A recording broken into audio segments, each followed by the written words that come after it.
तो दोस्तों, कहानी शुरू करने से पहले वार्निंग, चेतावनी, बीड़ी और सिगरेट का सेवन ना करें। अगर ऐसा करेंगे तो आप बीमार पड़ जाएंगे, और अगर आप बीमार पड़ गए तो मेरी वीडियोस को कौन देखेगा।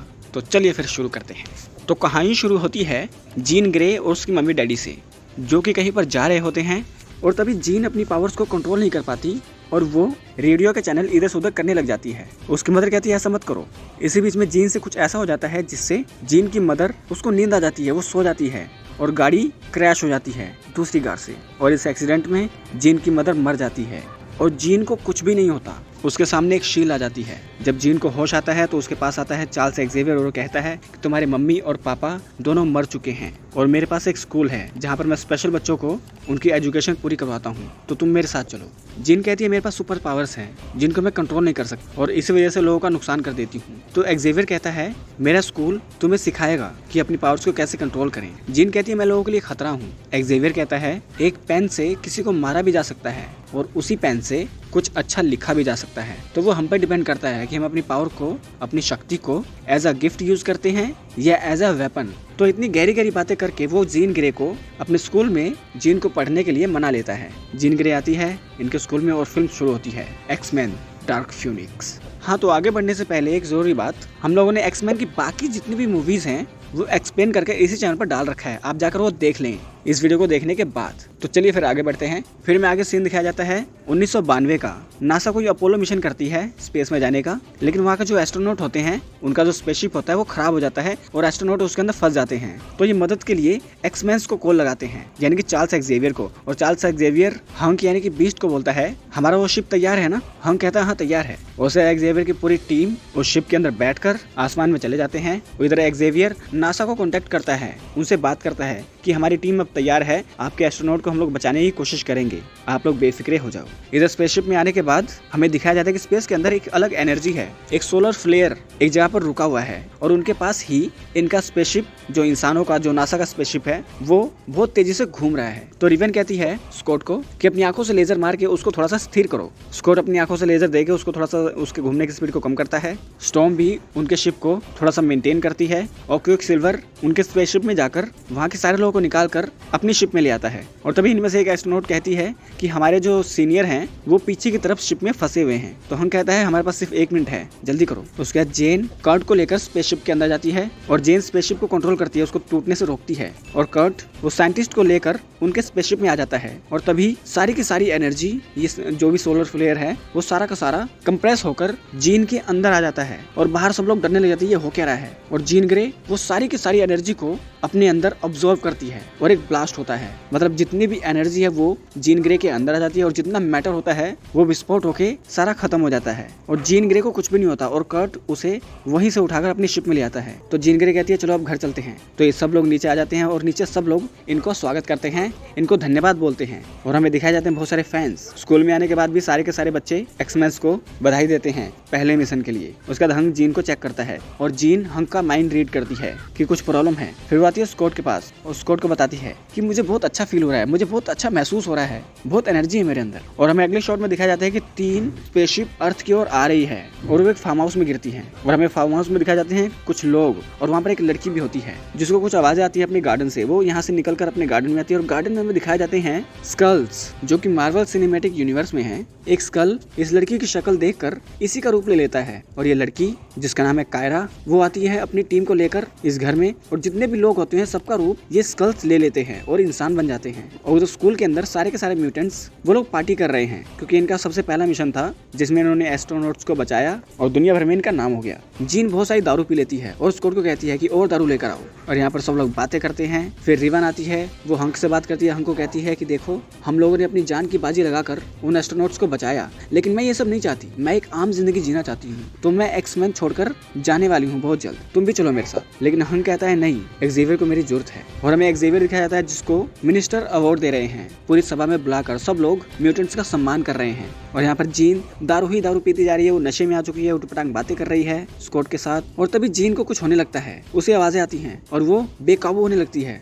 और वो अपनी एनर्जी का एक फील्ड बनाकर एक फोर्स जनरेट करती है, जिससे वहाँ पर जितने भी स्टूडेंट होते हैं सबको चोट लग जाती है। एक्जेवियर को ये पता चलता है कि कुछ तो हो रहा है स्कूल में, और वो यहाँ से निकलता है और वो आता है जीन के पास, और उसके पीछे पीछे स्कल्स थे ह्यूमन रूप में। वो चार्ल्स का पीछा करते हैं। चार्ल्स जीन का ब्रेन रीड नहीं कर पाता, तो वो आता है सेरिब्रो के अंदर, और सेरिब्रो के जरिए जीन ग्रे के दिमाग के अंदर घुस जाता है, और दिमाग के अंदर पता चलता है कि जीन ग्रे की जो यादें हैं वो रिलीज हो चुकी हैं। यानी कि वो जो एक्सीडेंट हुआ था उसके बाद जो उसकी मदर मरी थी, उसके फादर मरे थे, वो सारी उसे यादें आ रही हैं और वो बेचैन हो रही है। और तभी जीन ग्रे को होश आने लगता है और वो कहती है कि चार्ल्स मेरे दिमाग से बाहर निकलो। उसके बाद जीन के पास आता है स्कॉट। जीन कहती है कि देखो मेरे फादर जिंदा हैं, मुझे उनकी आवाजें आ रही हैं, तो मुझे यहाँ से जाना होगा। और वो स्कॉट को सुलाकर यहाँ से निकल पड़ती है अपने फादर से मिलने। और यहाँ पे स्कल कायरा को बोलता है कि वो सारी की सारी जो एनर्जी है वो जीन के अंदर आ चुकी है। तो कायरा कहती है कि हमें उस लड़की के जरिए ही इस एनर्जी को कंट्रोल करना चाहिए। और जीन ग्रे आ जाती है अपने पुराने घर पर और वो अपने फादर से मिलती है।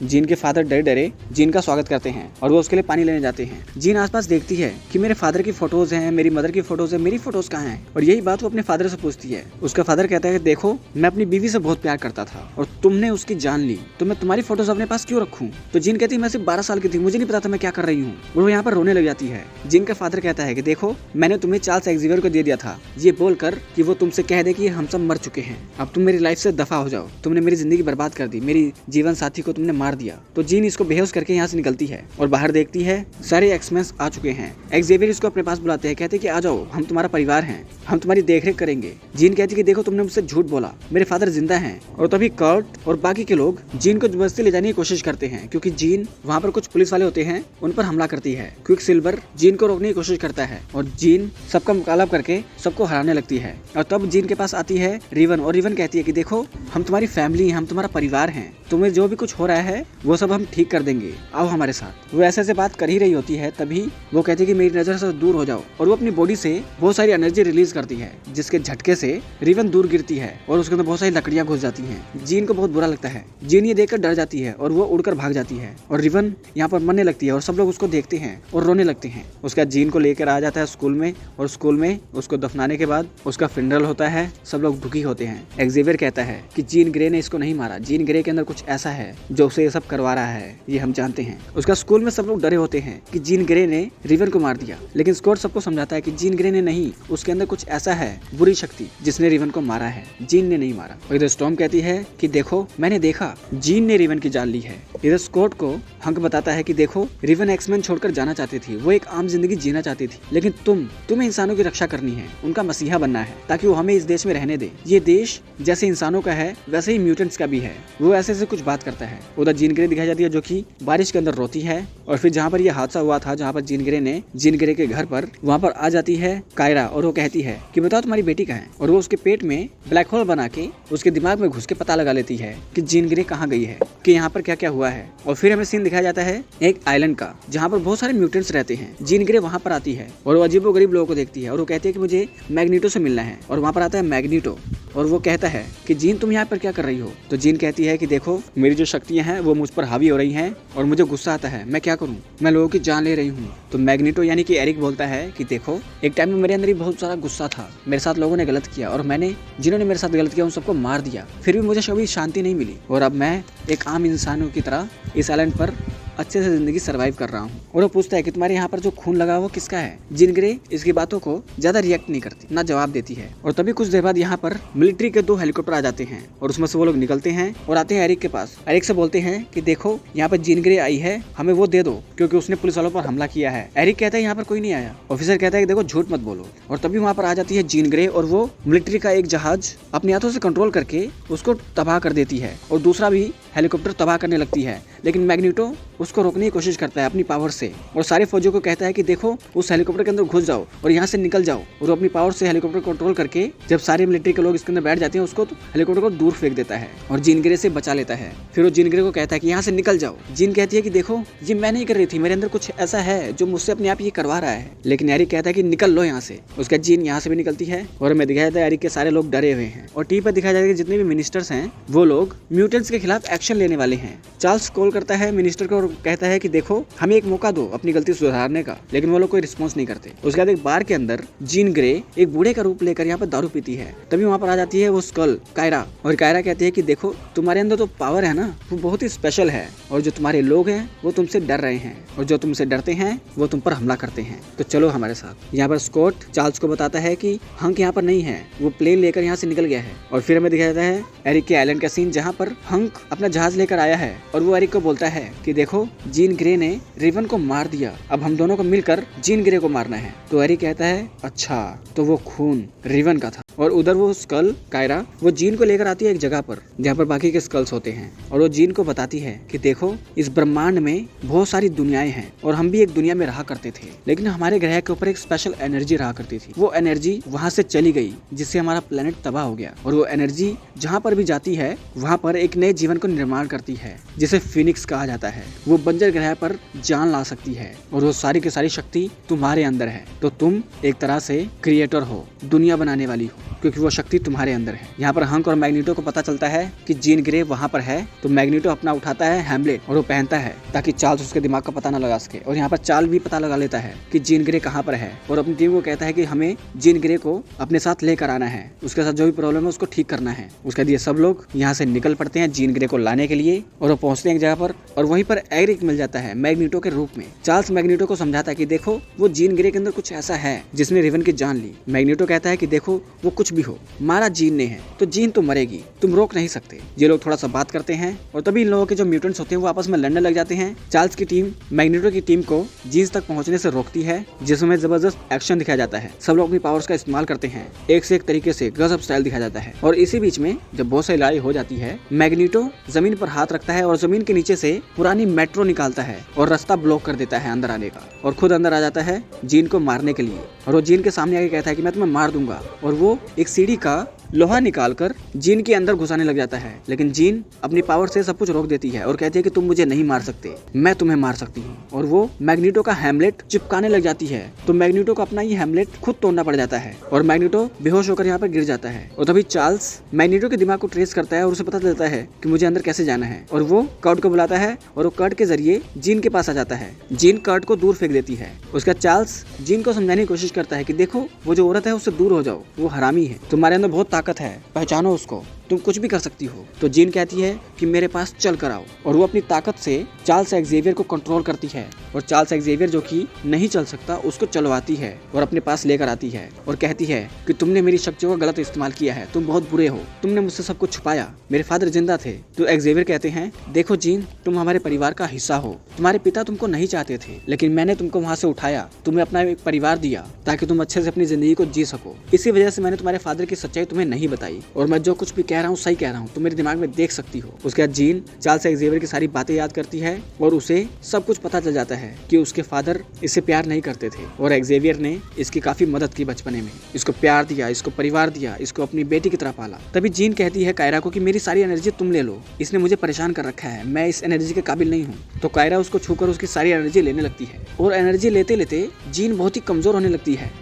और उधर डीएमसी एक टीम है, वो लोग आ चुके हैं, वो सारे म्यूटेंट्स को मार मार के उनको बेहोश कर रहे हैं, उनके गले में कुछ ऐसा पहना दे रहे हैं जिससे वो अपनी ताकत का इस्तेमाल नहीं कर पा रहे हैं। और यहाँ पर कायरा वो जीन को मारने लग रही है। एक्जेवियर कहते हैं जीन को कि जीन उससे दूर हो जाओ, वो तुम्हारी जान ले लेगा, लेकिन जीन को कुछ नहीं पता चलता। तभी स्कॉट आता है, स्कॉट कायरा पर हमला करके उसको दूर ऊपर छत पर पहुंचा देता है। उसके बाद एक्जेवियर और जीन को यहाँ से ले जाने की कोशिश करता है, लेकिन इनको डीएमसी के लोग पकड़ लेते हैं, इनके गले में कुछ पहना देते हैं। और कायरा जो छत पे थी वो यहाँ से देखती है कि सारे म्यूटेंट्स को पकड़कर स्पेशल यूनिट के लोग ले जा रहे हैं, और इन म्यूटेंट्स को एक ट्रेन के अंदर एक कॉलर पहनाकर बांध दिया होता है, जिससे कोई भी म्यूटेंट अपनी पावर का इस्तेमाल नहीं कर सकता। उसके बाद एक्जेवियर यहाँ पर सबको बताता है, मैग्नीटो को भी बताता है कि देखो उसके साथ जो वो औरत है वही सब कुछ कर रही है, वो एनर्जी उसको चाहिए, और वो जो खास एनर्जी है उसने जीन ग्रे को करप्ट कर रखा है, तो हमें जीन ग्रे को बचाना होगा। जीन ग्रे दोषी नहीं है, और सारे एक्जेवियर की बात को समझ जाते हैं, और यहाँ पर जीन को भी बंदी बनाया जाता है। ये लोग ट्रेन के जरिए कहीं पर म्यूटेंट्स को ले जा रहे होते हैं और एक टनल के अंदर हमें दिखाए जाते हैं बहुत सारे स्कल्स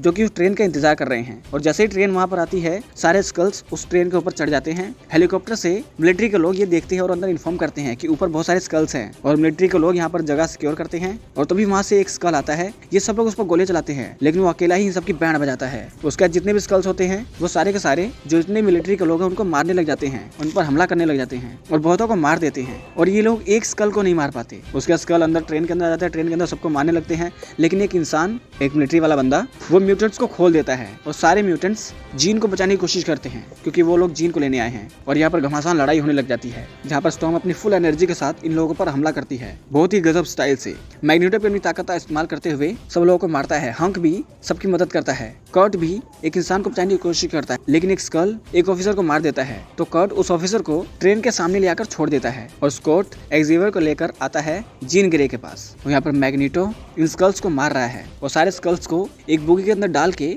अपनी मुट्ठी से उस बोगी को पिचका देता है और ट्रैक से नीचे उतार देता है। और तभी कायरा देखती है और कायरा वहां से जंप लगाती है और आती है सीधा ट्रेन के अंदर। वो हंक को बेहोश कर देती है। फिर स्टॉर्म उस पर हमला करती है, वो स्टॉर्म को भी बेहोश कर देती है। उसके बाद वो कर्ट से लड़ती है और कर्ट को हरा देती है। फिर आती है मैग्नेटो के पास और मैग्नेटो बहुत सारी गन्स उठाकर इस पर तान देता है और फायरिंग शुरू कर देता है लेकिन इस स्कल को कुछ भी नहीं होता और वो आगे बढ़ती रहती है। यहाँ पर चार्ल्स जीन के दिमाग में घुसकर उससे बात करता है और जीन कहती है कि थैंक यू, आपने मुझे परिवार दिया, मुझे अच्छी परवरिश दी, अब मुझे पता चल गया कि मुझे क्या करना है। और यहाँ पर कायरा सबको मारने ही वाली होती है तो अभी जीन हवा में उड़ जाती है और सारे जितने भी म्यूटेंट्स होते हैं उनके ऊपर एक शील्ड बना देती है और पूरी ट्रेन को हवा में ले जाती हुई एकदम क्रश कर देती है जिससे ट्रेन की धज्जियां उड़ जाती है और वो एक साइड पर जाके गिरती है लेकिन एक भी म्यूटेंट को कुछ नहीं होता। उसके बाद बहुत सारे स्कल आते हैं जीन ग्रे को मारने के लिए। जीन ग्रे एक एक की धज्जियां उड़ाती है स्लो मोशन में और यहाँ पर भयंकर तबाही दिखाई जाती है कि जीन ग्रे के अंदर कितनी सारी ताकत है और वो अपने एक इशारे से कितने लोगों को मार रही है। तभी वहां पर आ जाती है कायरा और कायरा